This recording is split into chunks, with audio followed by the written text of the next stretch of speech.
السلام علیکم ناظرین، آج ہم آپ کو قیامت کی چھوٹی چھوٹی نشانیاں بتائیں گے جو کہ حدیث شریف میں آئی ہیں۔ قیامت کی چھوٹی چھوٹی نشانی حضور صلی اللہ علیہ وسلم کی فرمائی ہوئی حدیث میں یہ آئی ہیں۔ لوگ خدائی مال کو اپنا ملک سمجھنے لگیں اور زکوٰۃ کو ڈانٹ کی طرح بھاری سمجھیں اور امانت کو اپنا مال سمجھنے لگیں اور مرد بیوی کی تابع داری کرے اور ماں کی نافرمانی کرے اور باپ کو غیر سمجھیں اور دوست کو اپنا سمجھیں اور دین کا علم دنیا کمانے کو حاصل کریں اور سرداری اور حکومت ایسے لوگوں کو ملے جو سب میں نکمے ہوں، یعنی بدذات اور لالچی اور بدخلق، اور جو جس کام کے لائق نہ ہو وہ کام اس کے سپرد ہو، اور لوگ ظالموں کی تعظیم اور خاطر اس خوف سے کریں کہ یہ ہم کو تکلیف نہ پہنچائیں، اور شراب کھلم کھلا پی جانے لگے اور ناچنے گانے والی عورتوں کا رواج ہو جائے اور ڈھولک سارنگی طبلہ اور ایسی چیزیں کثرت سے ہو جائیں، اور پچھلے لوگ امت کے پہلے بزرگوں کو برا بھلا کہنے لگیں۔ رسول اللہ صلی اللہ علیہ وسلم فرماتے ہیں کہ ایسے وقت میں ایسے ایسے عذابوں کے منتظر رہو کہ سرخ آندھی آئے اور بعض لوگ زمین میں دھس جائیں اور آسمان سے پتھر برسیں اور صورتیں بدل جائیں، یعنی آدمی سے سور کتے ہو جائیں، اور بہت سی آفتیں آگے پیچھے جلدی جلدی اس طرح آنے لگیں جیسے بہت سے دانے کسی دھاگے میں پرو رکھے ہوں اور وہ دھاگا ٹوٹ جائے اور سب دانے اوپر تلے جھٹ جھٹ گرنے لگیں۔ اور یہ نشانیاں بھی آئی ہیں کہ دین کا علم کم ہو جائے اور جھوٹ بولنا ہنر سمجھا جائے اور امانت کا خیال دلوں سے جاتا رہے اور حیا شرم جاتی رہے اور سب طرف کافروں کا زور ہو جائے اور جھوٹے جھوٹے طریقے نکلنے لگیں۔ جب یہ ساری نشانیاں ہو چکے اس وقت سب ملکوں میں نصارہ لوگوں یعنی عیسائیوں کی عملداری ہو جائے، اور اسی زمانے میں شام کے ملک میں ایک شخص ابو سفیان کی اولاد سے ایسا پیدا ہو کہ بہت سے سیدوں کا خون کرے، اور شام اور مصر میں اس کے حکم احکام چلنے لگے۔ اسی عرصہ میں روم کے مسلمان بادشاہ کی نصارہ کی ایک جماعت سے لڑائی ہو اور نصارہ کی ایک جماعت سے صلح ہو جائے۔ دشمن جماعت شہر قسطنطنیہ پر چڑھائی کر کے اپنا عمل دخل کر لے، وہ بادشاہ اپنا ملک چھوڑ کر شام کے ملک میں چلا جائے، اور نصارہ کی جس جماعت سے صلح اور میل ہو اس جماعت کو اپنے ساتھ شامل کر کے اس دشمن سے بھاری بھاری لڑائی ہو اور اسلام کے لشکر کو فتح ہو۔ ایک دن بیٹھے بٹھلائے جو نصارہ موافق تھے ان میں سے ایک شخص ایک مسلمان کے سامنے کہنے لگے کہ یہ ہماری صلیب کی برکت سے فتح ہوئی۔ مسلمان اس کے جواب میں کہے کہ اسلام کی برکت سے فتح ہوئی۔ اسی میں بات بڑھ جائے اور یہاں تک کہ دونوں آدمی اپنے اپنے مذہب والوں کو پکار کر جمع کر لیں اور آپس میں لڑائی ہونے لگے۔ اس میں اسلام کا بادشاہ شہید ہو جائے اور شام کے ملک میں بھی نصارہ کا عمل دخل ہو جائے، اور یہ نصارہ اس دشمن جماعت سے صلح کر لیں اور بچے کچے مسلمان مدینہ کو چلے جائیں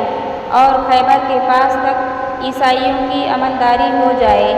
اس وقت مسلمانوں کو فکر ہو کہ حضرت امام مہدی علیہ السلام کو تلاش کرنا چاہیے تاکہ ان مصیبتوں سے جان چھوٹے۔ اس وقت حضرت امام مہدی علیہ السلام مدینہ منورہ میں ہوں گے، اور وہ اس ڈر سے کہ کہیں حکومت کے لیے میرے سر نہ ہوں مدینہ منورہ سے مکہ معظمہ کو چلے جائیں گے، اور اس زمانے کے ولی جو ابدال کا درجہ رکھتے ہیں سب حضرت امام علیہ السلام کی تلاش میں ہوں گے، اور بعض لوگ جھوٹ موٹ بھی دعویٰ مہدی ہونے کا کرنا شروع کر دیں گے۔ غرض امام خانہ کعبہ کا طواف کرتے ہوں گے اور حجر اسود اور مقام ابراہیم کے درمیان میں ہوں گے، اور بعض نیک لوگ ان کو پہچان لیں گے اور ان کو زبردستی گھیر گھار کر ان سے حاکم بنانے کی بیعت کر لیں گے، اور اسی بیعت میں ایک آواز آسمان سے آئے گی جس کو سب لوگ جتنے وہاں موجود ہوں گے سنیں گے، اور آواز یہ ہوگی کہ یہ اللہ تعالیٰ کے خلیفہ یعنی حاکم بنائے ہوئے امام مہدی ہیں۔ اور حضرت امام کے ظہور سے بڑی نشانیاں قیامت کی شروع ہوتی ہیں۔ غرض جب آپ کی بیعت کا قصہ مشہور ہوگا تو مدینہ منورہ میں جو فوجیں مسلمانوں کی ہوں گی وہ مکہ چلی آئیں گی، اور ملک شام اور عراق اور یمن کے ابدال اور اولیاء سب آپ کی خدمت میں حاضر ہوں گے، اور بھی عرب کی بہت سی فوجیں اکٹھی ہو جائیں گی۔ جب یہ خبر مسلمانوں میں مشہور ہوگی، ایک شخص خراسان سے حضرت امام کی مدد کے واسطے ایک بڑی فوج لے کر چلے گا، جس کے لشکر کے آگے چلنے والے حصے کے سردار کا نام منصور ہوگا، اور راہ میں بہت سے بددینوں کی صفائی کرتا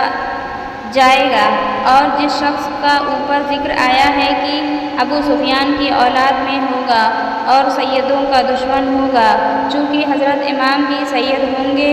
وہ شخص حضرت امام کے لڑنے کو ایک فوج بھیجے گا۔